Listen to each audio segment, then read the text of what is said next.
is known as the father of environmental justice. Dr. Anthony LeRoy Westerling of UC Merced is joining us and will update us on the wildfires. And Dr. Rajendra Shende from India, former director of the UN Environmental Program, one of the scientists working with the Intergovernmental Panel on Climate Change when it shared a Nobel Peace Prize with Al Gore.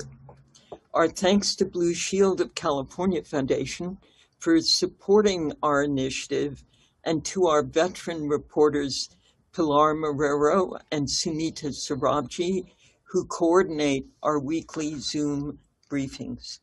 Our interpreters today are Oscar Arteta and Kenneth Fong, who provide simultaneous interpreting in Spanish and Chinese. We regret that our Korean interpreter, Jackie No, could not join today's call. We ask everyone who speaks on today's conference to speak slowly and clearly, as this will make a huge difference to our interpreters. We will reserve a few minutes after each speaker completes their presentation for your questions. If there is time at the end of the call, we'll take additional questions, and we'll send questions that haven't been answered on the chat box to our speakers in hopes they can respond. We'll be sending a video of today's call along with expanded bios of our speakers and a transcription in English as soon as we can. Now I am turning today's conference over to our moderator, Sunita Sarabji. I'm so looking forward to this. Thank you, Sunita. As am I. Welcome, everyone, and thank you so much for joining us once again on Friday. Please do enter your questions for our eminent speakers in the chat box, and we will get to as many of them as we can. So it is my great pleasure to introduce Dr. Robert Bullard. Additionally, I'm going to expand a bit on what Sandy noted. Dr. Bullard is the author of 18 books regarding climate justice. And most significantly, Dr. Bullard, your book on Hurricane Katrina and how communities responded in the wake of that. So welcome, Dr. Bullard. Thank you. Thank you, everyone. Thanks for inviting me. I'm a sociologist by training, and I'm an environmental sociologist. And I am an environmentalist. I've been working on the intersection of environment and race and place for 4 decades.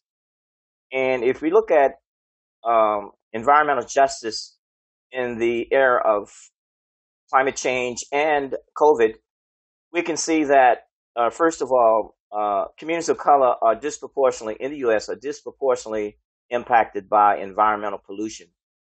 And if we look at COVID-19, it's like a heat-seeking missile that's targeting the most vulnerable populations in terms of health, but also targeting the most environmentally sensitive population. African Americans and Latinos are 3 times as likely to become infected as their white neighbors, and nearly twice as likely to die from COVID-19. And if we look at that connection between pollution and COVID, a recent Harvard study showed that high levels of pollution, particularly particulate matter, will increase the likelihood of dying by 15% if you're in those high polluted areas. There's also a racial footprint when it comes to climate and COVID. When we talk about racial redlining, that is discrimination in the location of people being able to buy houses or not. Racial redlining practice against people of color a century ago in the 20s and 30s is showing up in terms of urban heat islands. Red line neighborhoods, or neighborhoods that were discriminated against, are 5 to 13 degrees hotter. Redlining is also showing up in terms of COVID-19 dangers and segregated neighborhoods of color. Long before Hurricane Katrina devastated New Orleans and the Gulf Coast, people of color knew and learned the hard way that waiting for the government can be hazardous to your health. The government has always been slow to respond to disasters when it involves poor people, working class people, and people of color. Climate change will exacerbate these inequalities and vulnerabilities of already marginalized populations.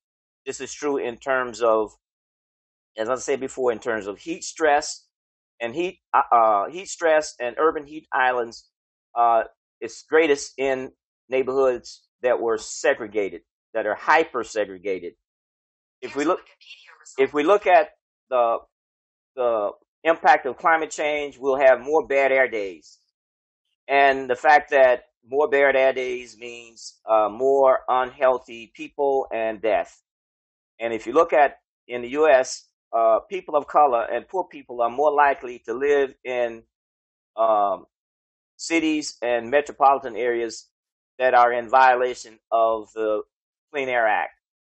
And if you look at this whole notion of health equity and racial justice, an EPA study, 2018 EPA study showed that in 46 states, people of color live with more air pollution than whites.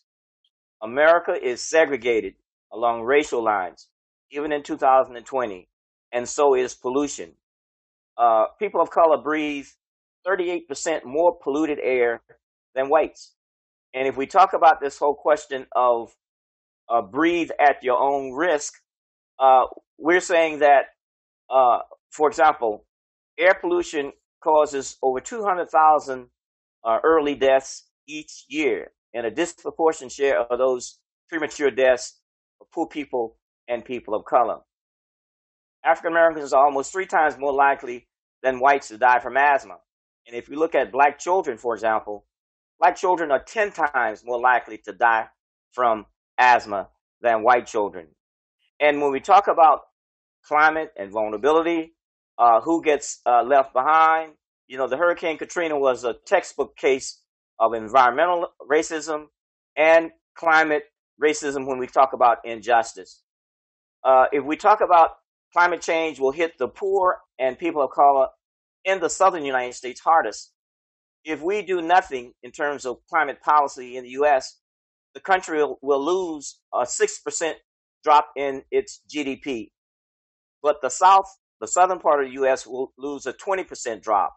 The South is already the poorest part of the country, and the country that's least likely to move forward with progressive energy, climate, and civil rights provisions.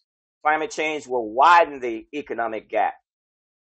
Disasters, resources, recovery dollars, generally the path of that it follows is money follows money, money follows power, and money follows whites.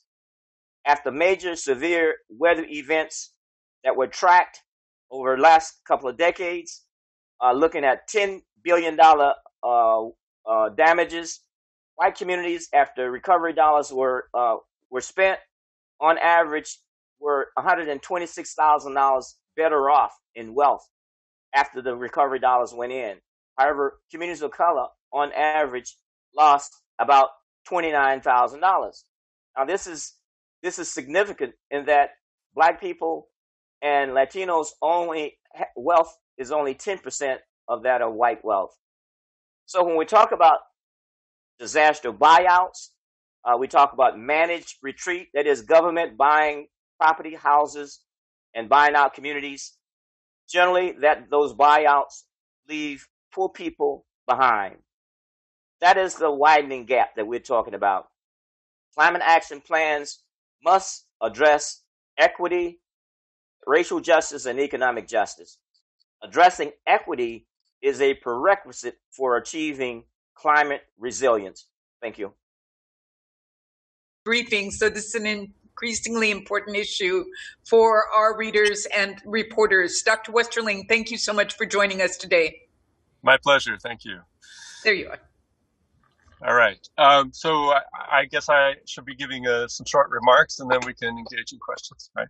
So these fires are exceptional.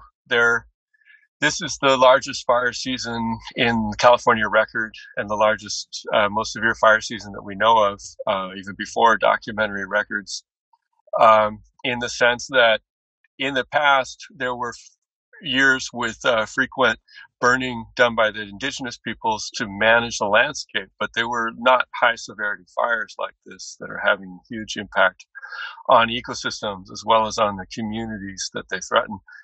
And not just directly affecting people who live in and around the fires themselves, but millions more who are impacted by air pollution that they cause. On the other hand, they're not unanticipated. So for the last 12 to 15 years, I have led the climate assessment activities for the state of California, specifically for wildfire. There have been 4 impact assessments conducted for the state, and we're currently in the early stages of the 5th assessment now.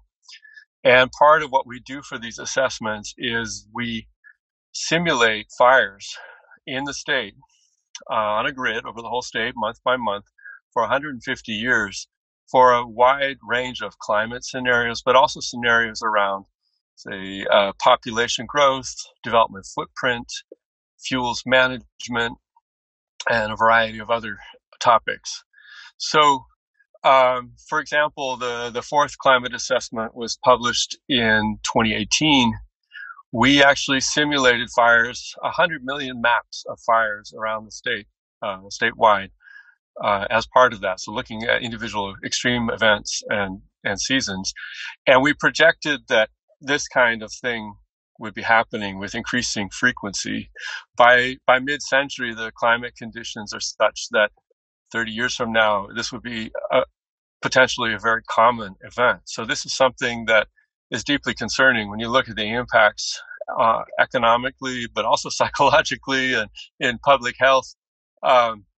This is not a world we want to be in where this is regularly occurring in the state. Climate change is definitely the primary driver here. It's true that there were many decades of fire suppression and land management that contributed to increased fuel loads, particularly on federal lands in our national forests. And that legacy of past management has resulted in a fuel situation there that is amplifying the effects of climate change. So it's the interaction between these other things we've done in the past and climate change that's contributing to some of the fire severity and frequency and size. But there are fires burning in the state and a lot of other ecosystems that are not as directly affected by past management in ways that would make them burn more severely today than they would have, 100 or 500 years ago. And yet they are burning more also. And this is true around the Western United States. So climate change is not a one-off thing that happens and then you're done and now you have a new normal. There will be no new normal. So the changes that are in our climate system that are driving our experience like we're having this year in our very active fire season are something that are going to continue to change.